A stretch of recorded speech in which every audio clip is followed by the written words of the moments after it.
Okay, Assalamualaikum warahmatullahi wabarakatuh. Hari ini kita akan masuk tajuk yang baru iaitu bab 5 bumi. Okay, bumi adalah dia mempunyai sistem fizikal dan struktur yang membolehkannya menampung kehidupan. Kita akan masuk ke sistem fizikal bumi.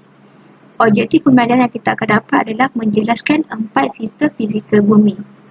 Bumi adalah planet yang berbentuk sfera yang mempunyai anggaran keluasan permukaan 520 juta kilometer persegi. Dalam permukaan bumi, 71% meliputi air dan 29% meliputi darat. Komponen-komponen yang membentuk bumi: atmosfera, litosfera, hidrosfera dan biosfera. Atmosfera ni dia lebih kepada udara, litosfera ni dia lebih kepada batuan dan mineral, hidrosfera ni dia lebih kepada air, biosfera ni dia lebih kepada hidupan. Okey, kita pergi ke komponen yang pertama adalah atmosfera. Atmosfera adalah lapisan udara yang menyelubungi bumi. Lapisan ini mengandungi gas, debu, habur, asap serta wap air. Kandungan udara biasanya tidak tetap di mana ianya sentiasa berubah dari masa ke semasa dan dari tempat ke tempat. Dalam atmosfera dia terdapat ada 3 jenis unsur gas iaitu gas kekal, gas berubah dan juzuk bukan gas. Peranan gas-gas di atmosfera ni adalah dia untuk memerangkap pembahangan kembali seperti bahangan gelombang panjang menyebabkan kadang-kadang gas-gas ini dikenali sebagai gas-gas rumah hijau. Maknanya dia antara gas-gas ni ada dia tugas dia untuk melindungi bumi daripada cahaya matahari. Contohnya dia melindungi bumi daripada terkena terus pancaran matahari terkena terus ke permukaan bumi dan akan menyebabkan berlakunya gelombang haba. Okey, dalam atmosfera ni dia ada 5 pula. Dia ada anak-anak dia pula. Dia ada troposfera, stratosfera, mesosfera, termosfera dan eksosfera. Seperti yang awak lihat, 80 km berada di permukaan bumi, 25 km, 50 km dan berada di troposfera. Troposfera ni maksudnya di udara kita. Di udara-udara yang kita sedang hirup ni lah, yang belah-belah atas. Lepas tu dekat troposfera tu dia dilindungi satu layer iaitu layer ozon, lapisan ozon. Maknanya lapisan ozon ni lah yang melindungi bumi daripada terkena terus daripada pancaran matahari. Maknanya lapisan ozon ni dia tapis lah pancaran matahari yang kita terima sehari-sehari tu. Lepas dia lapisan ozon, dia pergi ke lapisan stratosfera. Lepas stratosfera, mesosfera, termosfera dan eksosfera. Stratosfera ni 80 km ke atas daripada bumi, maknanya lagi jauh daripada bumi, tempat di mana meteor-meteor lalu. Di kawasan meteor lalu. Dan termosfera ni, mesosfera dengan termosfera ni dan eksosfera ni terletaknya satelit-satelit di luar bumi untuk mengesan kita punya ni kan, kita punya pergerakan satelit dekat luar negara tu. Bukan luar negara, luar bumi kita. Dari 4 lapisan, dia berbeza daripada ketinggian, daripada tekanan dan suhu. Atmosfera ni boleh dibahagikan pula kepada 5 lapisan yang berbeza darjah kepanasan iaitu 3 lapisan yang panas dan 2 lapisan sejuk. Lapisan panas yang pertama terletak berhampiran dengan permukaan bumi iaitu troposfera. Lapisan panas kedua berada sekitar 50 hingga 60 km daripada permukaan bumi iaitu stratosfera. Lapisan panas ketiga terletak pada ketinggian melebihi dari 100 km iaitu mesosfera, termosfera dan eksosfera. Dan di antara lapisan-lapisan yang panas ini pula terletaknya lapisan yang sejuk iaitu di sekitar ketinggian 10 hingga 30 km dan 80 km daripada permukaan bumi. Maksudnya, yang ni adalah lapisan ozon. Yang dia lapisan sejuk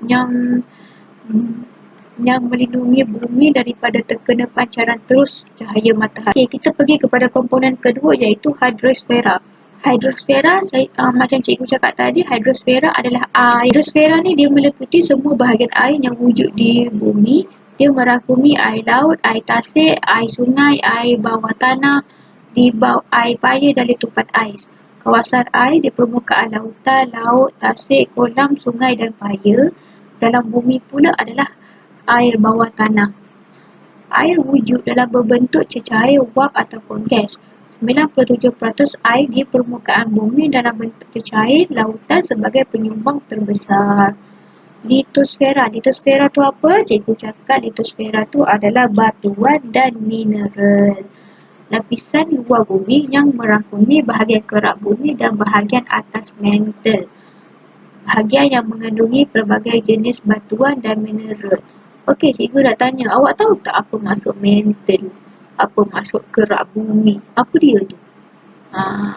Yang tu kita akan belajar dalam subtopik kita seterusnya, iaitu struktur bumi.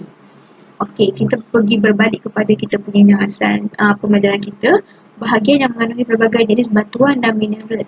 Permukaan yang membentuk landscape bumi ataupun bentuk muka bumi seperti gunung ganang, bukit bukau, cerun dan sebagainya. Lapisan paling luar bumi, pejal, keras, batuan dan sedimen yang saling berpadu untuk membentuk struktur yang kuat iaitu kerak bumi. 30 km di daratan dan 10 km di bawah lautan. Dikelilingi kerak bumi ini terdapat lapisan yang menyelubungi ataupun mantle dengan garisan pusat dia 2,900 km. Lapisan luar ini merupakan lapisan yang paling nipis dan paling lembut serta rapuh dan menjadi asas pembentukan lapisan tanah iaitu pedosfera. Ianya berlaku apabila batu yang terdedah kepada proses luluh hawa akan menghasilkan tanah tersebut. Okey, kita pergi kepada biosfera. Biosfera adalah hidupan. Biosfera adalah kawasan yang didiami oleh semua benda hidup iaitu manusia, haiwan dan tumbuhan. Ianya melibatkan bahagian kerak bumi dan atmosfera, terdiri daripada semua organisma hidup di bumi sama ada di atmosfera, litosfera, hidrosfera dan pedosfera. Kesemuanya mempunyai fungsi bersama untuk menghasilkan persekitaran bagi biosfera yang meliputi dari dasar laut sehinggalah ke lapisan bawah atmosfera.